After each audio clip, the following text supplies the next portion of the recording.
call-in. So moving ahead with the restructure now with preempt the outcome of the Streatham consultation, I know the officer's response to this, but it doesn't seem at all to chime with the information that we received at Joint Strategy Forum last Thursday. There, the head of HR stated he could not confirm which staff were in scope until he knew which centres were in scope. The authoriser of the officer's response to the call-in was present at this formally constituted meeting and did not disagree. So at the very least, that call-in needs to be looked at again. The length of consultation and the consulting disadvantaged families and minority groups are going to try and deal with these together because of the overlap. The officer's response here states that 10-week consultation fulfills Lambeth's own minimum statutory consultation, even considering the Christmas closures. I don't have the full closure dates for the centres, but I'm sure the officers can provide them for you.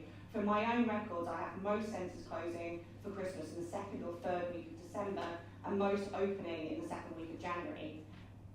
So that's taking most centres out for more than 2 weeks in a 10-week consultation period.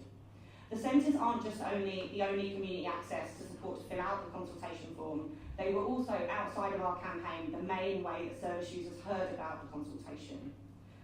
Lambeth's own consultation guidance states that we have to bear in mind who's being consulted.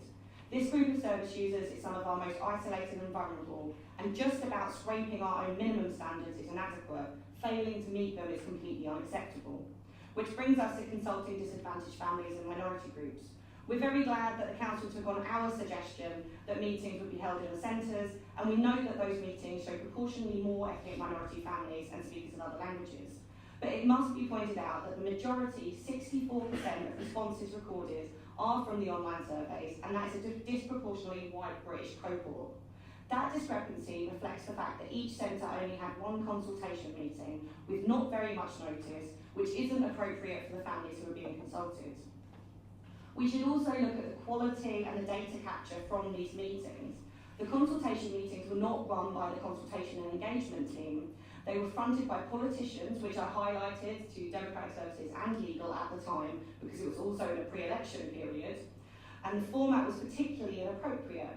I don't doubt that the staff in these centres supported their families as best they could in absolutely horrifying, insensitive circumstances of having to help people with low literacy or very few English skills fill out a form about whether your own job should be cut. But the HR team have confirmed they don't know who's in scope. That means that you can't possibly have firm finances, which means the consultation could not have been rigorous because people could not have the information they required in order to respond. How can you consult without knowing basic information yourself, let alone sharing it with others? How can you consult with counsellors running consultation sessions, making claims that are nowhere in the proposals? These services are a vital lifeline for families, and we're cutting them without even the vaguest idea of what we're doing.